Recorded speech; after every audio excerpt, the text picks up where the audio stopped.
നമസ്കാരം. Ready to study PSCയുടെ പുതിയൊരു വീഡിയോയിലേക്ക് സ്വാഗതം.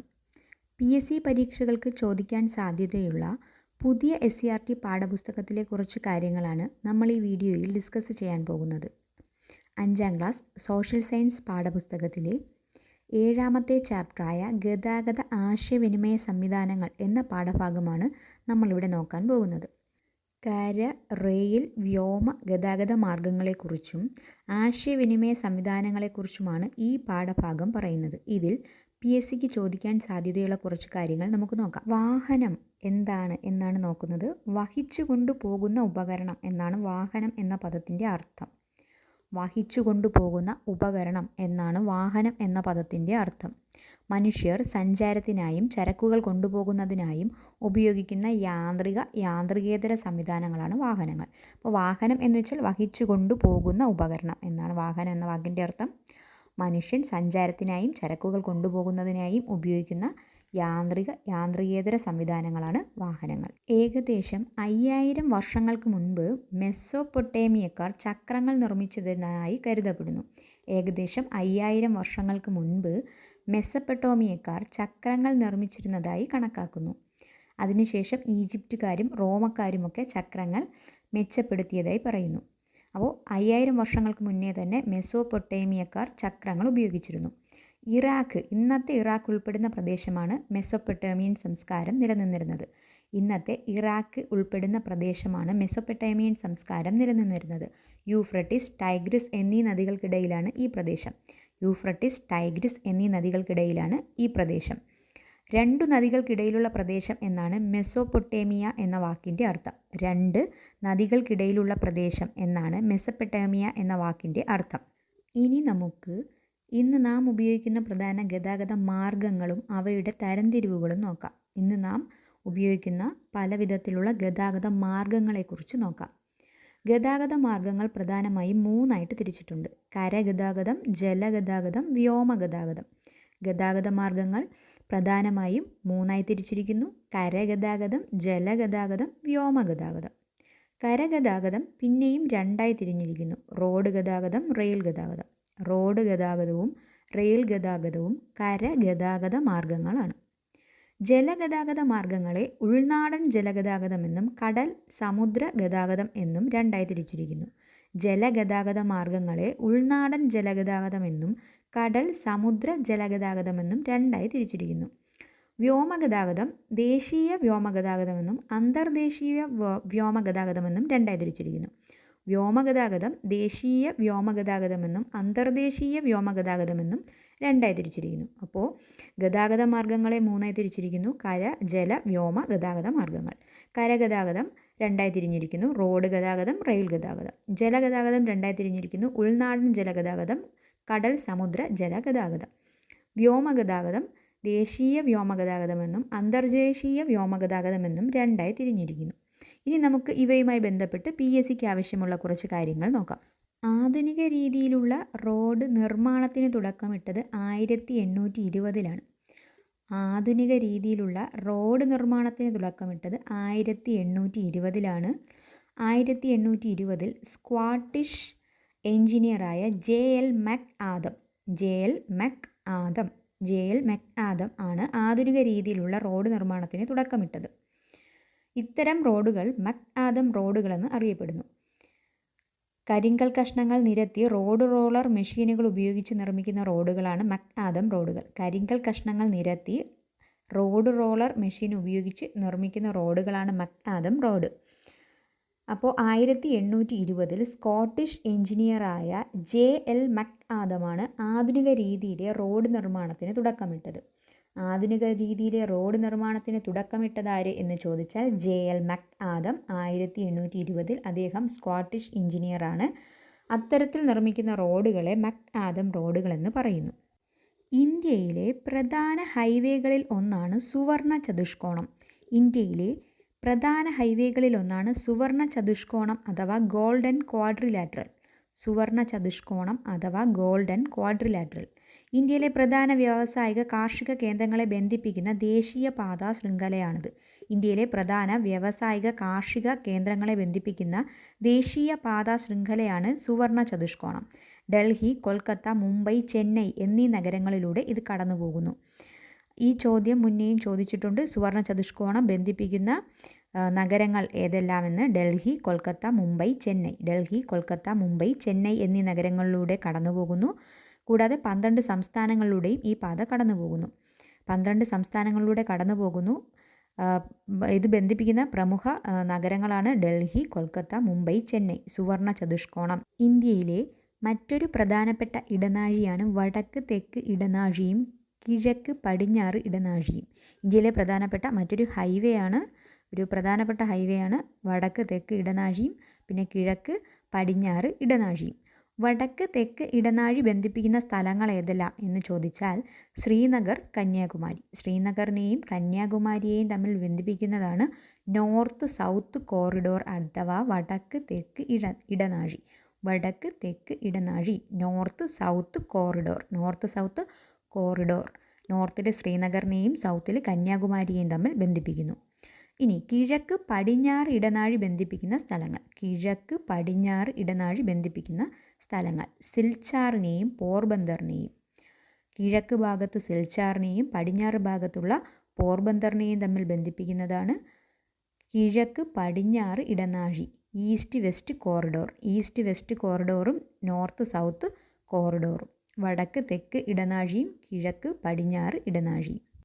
അടുത്തതായി നമ്മൾ റെയിൽ ഗതാഗതത്തിനെ കുറിച്ചാണ് നോക്കാൻ പോകുന്നത്. 1825 ഇംഗ്ലണ്ടിലെ സ്കോട്ടൺ, ഡാർലിംഗ്ടൺ എന്നീ നഗരങ്ങളെ ബന്ധിപ്പിച്ചുകൊണ്ട് ലോകത്തിലെ ആദ്യത്തെ റെയിൽപാത നിർമ്മിക്കപ്പെട്ടു. അപ്പോൾ ലോകത്തിലെ ആദ്യത്തെ റെയിൽപാത നിർമ്മിക്കപ്പെട്ടത് എന്നാണ്? 1825. ലോകത്തിലെ ആദ്യത്തെ റെയിൽപാത നിർമ്മിക്കപ്പെട്ടത് 1825.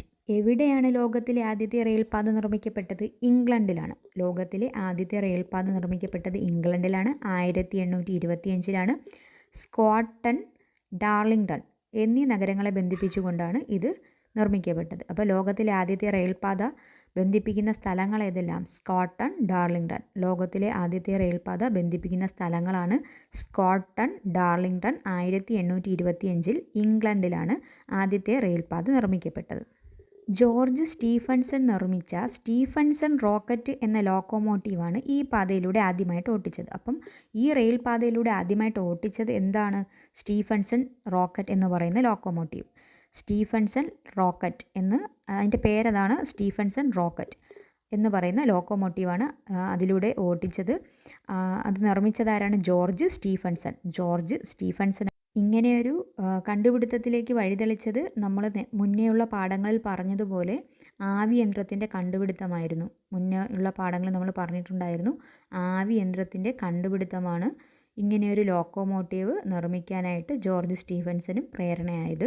മാത്രമല്ല ഇംഗ്ലണ്ടിൽ ഇത്തരമൊരു കണ്ടുപിടുത്തങ്ങൾ ഉണ്ടാവാനുള്ള കാരണം നമുക്കറിയാം. വ്യാവസായിക വിപ്ലവത്തിൻ്റെ ഫലമായിട്ട് അവർക്ക് അസംസ്കൃത വസ്തുക്കൾ കൊണ്ടുപോകുന്നതിനും അതുപോലെ ഉൽപ്പാദിപ്പിച്ച സാധനങ്ങൾ കൊണ്ടുപോകുന്നതിനും എല്ലായിടത്തും എത്തിക്കുന്നതിനും വേണ്ടിയിട്ടാണ് ഇംഗ്ലണ്ടിൽ ഇങ്ങനെയൊരു റെയിൽ ഗതാഗതം ആരംഭിക്കുന്നത്. ഇന്ത്യയിൽ റെയിൽ ഗതാഗതത്തിന് തുടക്കം കുറിച്ചതും ബ്രിട്ടീഷുകാരാണ്. ഇന്ത്യയിൽ റെയിൽ ഗതാഗതത്തിന് തുടക്കം കുറിച്ചതും ബ്രിട്ടീഷുകാരാണ്. ഇന്ത്യയിൽ നിന്ന് അസംസ്കൃത വസ്തുക്കളും പ്രകൃതി വിഭവങ്ങളും അവർക്ക് യൂറോപ്പിലേക്ക് കൊണ്ടുപോകണം. കടൽ മാർഗ്ഗമാണ് അവർ കൊണ്ടുപോയിരുന്നത്. അപ്പോൾ തുറമുഖങ്ങളിലേക്ക് ഈ സാധനങ്ങളെല്ലാം എത്തിക്കുന്നതിന് വേണ്ടിയാണ് റെയിൽ ഗതാഗതം ബ്രിട്ടീഷുകാർ ഇന്ത്യയിൽ തുടങ്ങിയത്. ബ്രിട്ടീഷുകാരാണ് ഇന്ത്യയിൽ റെയിൽ ഗതാഗതത്തിന് തുടക്കം കുറിച്ചത്. ഇന്ത്യയിൽ നിന്ന് അസംസ്കൃത വസ്തുക്കളും പ്രകൃതി വിഭവങ്ങളും കടൽ മാർഗ്ഗമാണ് അവർ യൂറോപ്പിലേക്ക് കൊണ്ടുപോയിരുന്നത്. ഈ വിഭവങ്ങളെല്ലാം തുറമുഖങ്ങളിലേക്ക് എത്തിക്കാനുള്ള സംവിധാനം എന്ന നിലയിലാണ് ഇന്ത്യയിൽ റെയിൽ ഗതാഗതം ആരംഭിക്കുന്നത്. ഇന്ത്യയിൽ ആദ്യത്തെ റെയിൽപാത നിലവിൽ വരുന്നത് 1853 ഇന്ത്യയിൽ ആദ്യത്തെ റെയിൽപാത നിലവിൽ വരുന്നത് 1853 ബോംബെ മുതൽ താനെ വരെയായിരുന്നു അത്. ഇന്ത്യയിലെ ആദ്യത്തെ റെയിൽപാത ബോംബെ മുതൽ താനെ വരെയായിരുന്നു. ഇന്ത്യയിലെ ആദ്യത്തെ റെയിൽപാത ബോംബെ മുതൽ താനെ വരെ 1853. കേരളത്തിലെ ആദ്യത്തെ റെയിൽപാത 1861 കേരളത്തിലെ ആദ്യത്തെ റെയിൽപാത 1861 ബേപ്പൂർ മുതൽ തിരൂർ വരെ. ബേപ്പൂർ മുതൽ തിരൂർ വരെയാണ് 1861 കേരളത്തിൽ റെയിൽപാത നിലവിൽ വരുന്നത്. കേരളത്തിൽ ആദ്യമായി റെയിൽപാത നിലവിൽ വന്നത് എന്നാണ്? 1861. എവിടെ മുതൽ എവിടെ വരെയായിരുന്നു? ബേപ്പൂർ മുതൽ തിരൂർ വരെ. കരഗതാഗത മാർഗ്ഗങ്ങൾ പറഞ്ഞു കഴിഞ്ഞു. ഇനി ജലഗതാഗതം നോക്കാം. സിന്ധു നദീതട സംസ്കാര കേന്ദ്രമായ ഗുജറാത്തിലെ ലോഥലിൽ കപ്പൽ നിർമ്മാണ കേന്ദ്രത്തിൻ്റെ അവശിഷ്ടങ്ങൾ കണ്ടെത്തിയിട്ടുണ്ട്. അപ്പോൾ കപ്പൽ നിർമ്മാണ കേന്ദ്രത്തിൻ്റെ അവശിഷ്ടങ്ങൾ കണ്ടെത്തിയ സിന്ധു നദീതട സംസ്കാര പ്രദേശം ഏതാണ്? ഗുജറാത്തിലെ ലോഥൽ. കപ്പൽ നിർമ്മാണ കേന്ദ്രത്തിൻ്റെ അവശിഷ്ടം കണ്ടെത്തിയത് എവിടെ നിന്നാണ്? ഗുജറാത്തിലെ ലോഥൽ. സിന്ധു നദീതട സംസ്കാര കേന്ദ്രമായ ഗുജറാത്തിലെ ലോഥലിൽ നിന്നാണ് നമുക്ക് കപ്പൽ നിർമ്മാണ കേന്ദ്രത്തിൻ്റെ അവശിഷ്ടങ്ങൾ ലഭിച്ചിട്ടുള്ളത്. ജലഗതാഗതത്തെ നേരത്തെ പറഞ്ഞു ഉൾനാടൻ ജലഗതാഗതമെന്നും സമുദ്ര ജലഗതാഗതമെന്നും രണ്ടായി തിരിച്ചിരിക്കുന്നു. ഉൾനാടൻ ജലഗതാഗതമെന്നും സമുദ്ര ജലഗതാഗതമെന്നും രണ്ടായി തിരിച്ചിരിക്കുന്നു. നദികളും കായലുകളും ധാരാളമുള്ള പ്രദേശങ്ങളിലാണ് ഉൾനാടൻ ജലഗതാഗതം ഉള്ളത്. നദികളും കായലുകളും ധാരാളമുള്ള പ്രദേശങ്ങളിലാണ് ജലഗതാഗതം, ഉൾനാടൻ ജലഗതാഗതമുള്ളത്. ആദ്യകാലങ്ങളിൽ നദികളും കായലുകളുമാണ് ഉപയോഗിച്ചിരുന്നെങ്കിലും പിൽക്കാലത്ത് കനാലുകൾ കൂടി നിർമ്മിച്ചു. കേരളത്തിലെ പ്രധാനപ്പെട്ട ഉൾനാടൻ ജലഗതാഗത പാത നമുക്ക് നോക്കാം. കൊല്ലം മുതൽ കോട്ടപ്പുറം വരെയുള്ള ദേശീയ ജലപാത നമ്പർ 3 NW3 എന്നൊക്കെ നമ്മൾ ക്വസ്റ്റ്യൻ പേപ്പറിൽ മുന്നേ കണ്ടിട്ടുണ്ടായിരിക്കും. National waterway 3. നാഷണൽ ഹൈവേ ചോദിക്കുന്നത് പോലെ നാഷണൽ വാട്ടർവേ 1 മുതൽ 5 വരെ ചോദിക്കാറുണ്ട്. അതിൽ നാഷണൽ വാട്ടർവേ 3 ആണ് കേരളത്തിൽ കൂടി കടന്നു പോകുന്നത്. കേരളത്തിലുള്ളത് നാഷണൽ വാട്ടർവേ 3 ആണ്. അത് കൊല്ലം മുതൽ കോട്ടപ്പുറം വരെയുള്ള ദേശീയ ജലപാത നമ്പർ 3. കൊല്ലം മുതൽ കോട്ടപ്പുറം വരെ ഉള്ളതാണ് ദേശീയ ജലപാത നമ്പർ 3, നാഷണൽ വാട്ടർവേ 3 NW3 എന്നൊക്കെ ചോദിക്കും. കോഴിക്കോട് മുതൽ കൊടുങ്ങല്ലൂർ വരെയുള്ളത് കനോലി കനാലാണ്. കോഴിക്കോട് മുതൽ കൊടുങ്ങല്ലൂർ വരെയുള്ളതാണ് കനോലി കനാൽ. കേരളത്തിലെ പ്രധാനപ്പെട്ട 2 ഉൾനാടൻ ജലഗതാഗത പാതകളാണ് ഈ പറഞ്ഞ കൊല്ലം മുതൽ കോട്ടപ്പുറം വരെയുള്ള ദേശീയ ജലപാത നമ്പർ 3യും കോഴിക്കോട് മുതൽ കൊടുങ്ങല്ലൂർ വരെയുള്ള കനോലി കനാലും. 1845-ലാണ് കോഴിക്കോട് മുതൽ കൊടുങ്ങല്ലൂർ വരെയുള്ള കനോലി കനാൽ പണി കഴിപ്പിക്കുന്നത്. 1845-ലാണ് കനോലി കനാൽ പണി കഴിപ്പിക്കുന്നത്.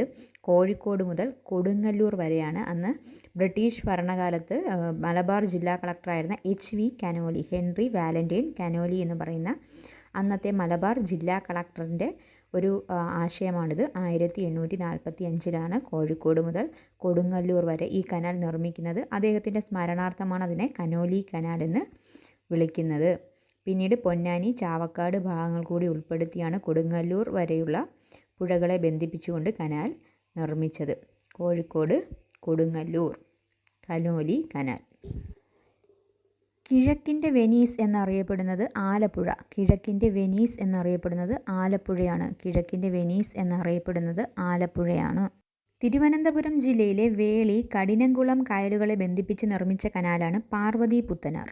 തിരുവനന്തപുരം ജില്ലയിലെ വേളി കായലും കഠിനംകുളം കായലും ബന്ധിപ്പിച്ചുകൊണ്ട് നിർമ്മിച്ചതാണ് പാർവതി പുത്തനാർ. തിരുവനന്തപുരം ജില്ലയിലെ വേളി, കഠിനംകുളം കായലുകളെ ബന്ധിപ്പിച്ചുകൊണ്ടാണ് പാർവതി പുത്തനാർ നിർമ്മിച്ചിരിക്കുന്നത്. ഇവയെല്ലാം നിർമ്മിച്ചിരിക്കുന്നത് ഉൾനാടൻ ജലഗതാഗതം ശക്തിപ്പെടുത്തുന്നതിന് വേണ്ടിയാണ്. വ്യോമഗതാഗതവും ആശയവിനിമയ മാർഗങ്ങളും നമുക്ക് അടുത്തൊരു ക്ലാസ്സിൽ പരിചയപ്പെടാം. വ്യോമഗതാഗതവും ആശയവിനിമയ മാർഗങ്ങളും കൂടി ഈ പാഠഭാഗത്ത് നോക്കാനുണ്ട്. അത് മറ്റൊരു വീഡിയോയിൽ പറയാം. ക്ലാസ്സുകൾ ഇഷ്ടപ്പെട്ടു എന്ന് കരുതുന്നു. ഇഷ്ടപ്പെട്ടവർ ലൈക്ക് ചെയ്യാനും സബ്സ്ക്രൈബ് ചെയ്യാനും മറക്കരുത്. നിങ്ങളുടെ സുഹൃത്തുക്കൾക്ക് കൂടി ഷെയർ ചെയ്യണം. താങ്ക്